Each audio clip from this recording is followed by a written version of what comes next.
mu Rwanda aho urukiko rwisumbuye rwa Nyarugenge i Kigali uyu munsi rwasomye urubanza rw'abaturage bagize imiryango 22 ya Kangondo na Kibiraro hazwi nko muri Banyahe bareze umujyi wa Kigali kubimura ku gahato bagasaba ingurane ikwiye mu mafaranga bakaba rero batsinzwe urwo rubanza. Ni inkuru tugezwaho n'umunyamakuru w'Ijwi ry'Amerika Eric Bagirubusa. Basaga n'abaguye mu kantu nyuma yo kumva icyemezo cy'umucamanza mu rukiko rwisumbuye rwa Nyarugenge n'icyemezo gitegeka abaturage kwakira ingurane z'amazu aho guhabwa ingurane ikwiye mu mafaranga. N'urubanza rwarebaga imiryango 22 yareze mu cyiciro cya mbere cy'abaturage bahoze batuye Nyarutarama mu midugudu ya Kangondo na Kibiraro. Umucamanza yavuze ko kimwe n'abandi baturage bakiriye amazu n'ababurana n'umujyi wa Kigali bakwiye kwakira ingurane ikwiye y'amazu mu Busanza mu karere ka Kicukiro. Umucamanza yavuze ko aba baturage bimuwe ibikorwa by'inyungu rusange bitandukanye nuko umujyi wa Kigali waburanaga uvuga ko ubimura kubera batuye mu kajagari. Urukiko rwavuze ko ntaho rwahera rwemeza ko aba baturage bahabwa ingurane ikwiye mu mafaranga mu gihe bagenzi babo bemeye kwimukira mu mazu kubwumvikana n'umujyi wa Kigali. Rwavuze ko abantu bose imbere y'amategeko bareshya ku ngingo yo kuba baregeraga guhabwa indishyi y'amafaranga 5% y'ubukererwe ku gutinda kubimura. Urukiko rwisumbuye rwa Nyarugenge rwavuze ko umujyi wa Kigali utatinze kubimura kuko wahuye n'ikibazo cy'icyorezo cya COVID-19. Ni mu gihe iki kibazo cyo kubimura gifata umuzi mu mwaka wa 2017 icyorezo cya COVID-19 cyo cyadutse ku butaka bw'u Rwanda mu mwaka wa 2020. Ni icyemezo kitaguye neza abaturage. Bwana Jean Pierre Nzabonima yasaga n'uwabuzakira na urabona kubera ari icyemezo kidutunguye ubu ntabwo aka kanya nahita mfata icyemezo ngo nkubwire ngo ngiye kujya muri iyo nzu se ngiye kuhita njurira se, ariko byanze bikunze reka dutegereze imyanzuro niba bazayisohora kuko cyane ko ubona ko akenshi mu karengane no kurenganya abantu bakunze gusohora iyo myanzuro bakazayisohora igihe cyo kujurira gishigaze nk'iminsi 2 byo nkunze kubibona bikunze no kubaho cyane. Kuri Claude Shumbusho nawe cyizere yarafite ubutabera cyahise kiyoyoka ko twari twizeye ubutabera tuba ku butabera aribwo buhungiro bwa nyuma dusigaje muri iki gihugu, ariko twasanze yuko ahubwo abo turegana bo turegera. Shumbusho na bagenzi be bagakomeza gusaba ko inzego zibishinzwe zabarenganura kuko nimba u Rwanda ari igihugu cy'amata n'ubuki aho umunyarwanda akuriramo akumva ko ari igihugu kimubereye akagenda adafite ipfunwe. Ubu duteye ipfunwe no kumva ko turi abanyarwanda nabo duhungiyeho dusanga ari babandi umwe gukubita inkoni n'ubundi ugasanga uwagukubise niwe wongera kugukubita. Bigaragara yuko n'ubundi nta butabera buhari ntabwo, ariko tukaba tusaba perezida wa Repubulika niwe wavugiye ku itangazamakuru avuga ngo igihugu cy'u Rwanda nubwo ari gitoya mu bihugu byose ariko bufite ubutabera nabo tugaragarize ko kubwo butabera natwe abaturage tububone. Umucamanza kandi yavuze ko abaturage batatakambiye inzego zibishinzwe ku gihe ngo bagaragaze icyo bita akarengane, nyamara bakavuga ko nta gihe batahwemye kugaragaza akababaro kabo. Kuri David Munyeshuri nawe wimuwe Kangondo ntiyemeranya n'umucamanza. Iyo umucamanza watuburanishije inzitizi aza kubona ko hari impamvu ituma urubanza rudakomeza aba yararuhagaritse, yari kugaragaza ko twatakambye mu bihe bitari byo, akagaragaza ko twatanze igena agaciro mvuguruza mu bihe bitari byo, ntibitume umuturage akomeza gusiragira kugera kuri uru rwego. Mu kiganiro n'umunyamategeko Innocent ho kubgayo wunganira imiryango 16 muri 20 yaburanaga yatubwiye ko icyemezo cy'umucamanza kitabashimishije kandi ko kitarimo ubushishozi.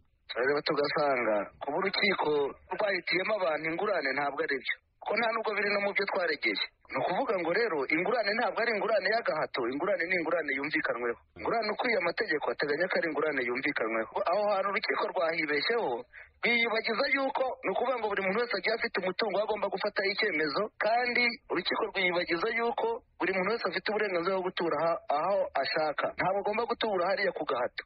Kuri Ndiho kubgayo icyemezo kuri zimanza kidakosotse byazagira ingaruka mu bihe bizaza. Icyemezo cy'urukiko mu by'ukuri buryo iyo cyabaye itegeko kigira ingaruka no ku zindi manza z'ejo hazaza.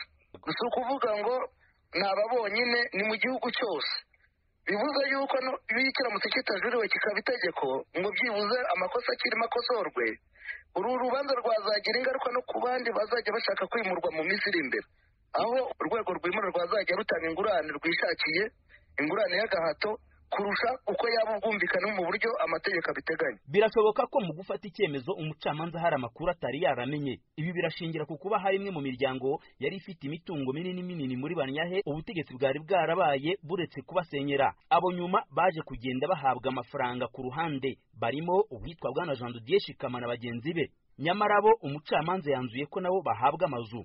Umunyamategeko Ndiho Kubwayo akavuga ko bivuze ko abo baturage bashobora kuzongera guhatirwa gusubiza ayo mafaranga ashingiye ku cyemezo cy'umucamanza. Twashatse umujyi wa Kigali ngo twumve uko bakiriye iki cyemezo ntibyadushobokera.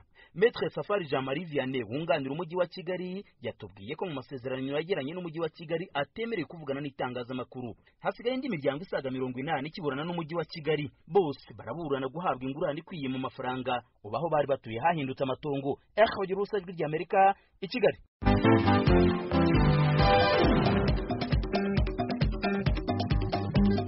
Mukomeje gutega amatwi radio ijwi ry'Amerika. Perezida Manuel Gonçalves Lourenço wa Angola akaba n'umuhuza mu bibazo by'u Rwanda na Repubulika ya Demokarasi ya Kongo ari mu Rwanda guhera kuri uyu mugoroba. Ku rubuga rwa Twitter, Minisitiri w'Ububanyi n'Amahanga wa Angola Tete Antonio yanditse ko Perezida Lourenço azagirana ibiganiro na mugenzi we Paul Kagame ku mubano hagati y'ibihugu byombi n'umutekano mu karere. Agiye mu Rwanda mu gihe umubano hagati y'u Rwanda na Kongo ukomeje kuba mubi. Kongo yamaze kwirukana ku butaka bwayo ambasaderi w'u Rwanda muri icyo gihugu Vincent Karega.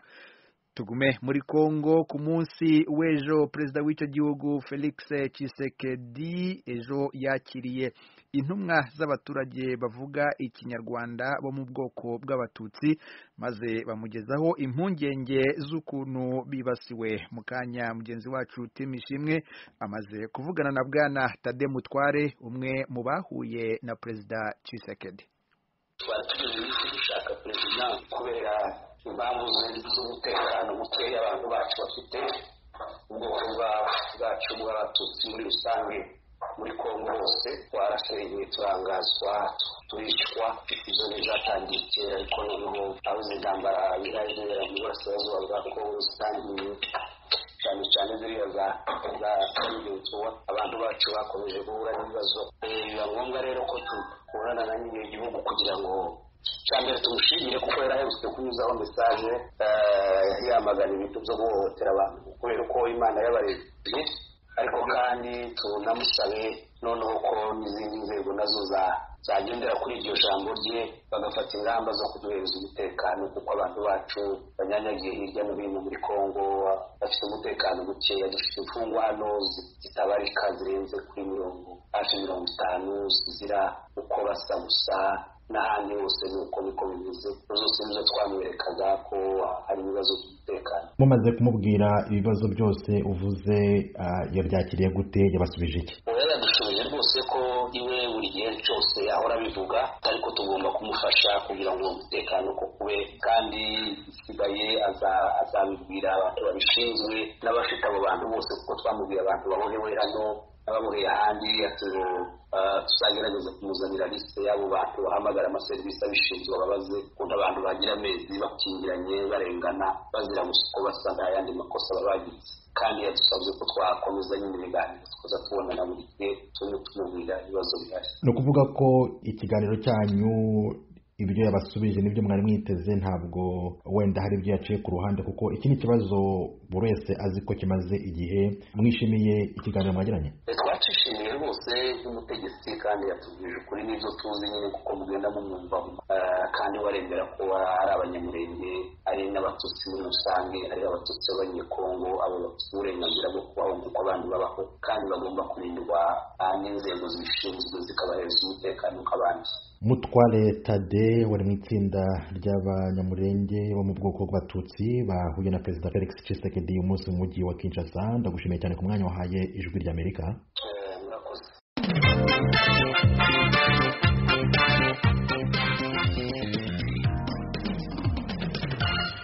tuve muri Kongo dusunyumbukire mu Burundi aho abaturage bageze mu myaka 60 bemeza ko imibereho yabo igenda irushaho kuba mibi kurusha mu bihe byashize. Amashyirahamwe yigenga arasaba leta kwiga ku kibazo cy'ubukene cyugarije abaturage bari muri iyo myaka n'abaturage b'igihugu muri rusange. Ni inkuru twateguriwe n'umunyamakuru w'Ijwi ry'Amerika Thierry Ndayishimiye uri i Kigali.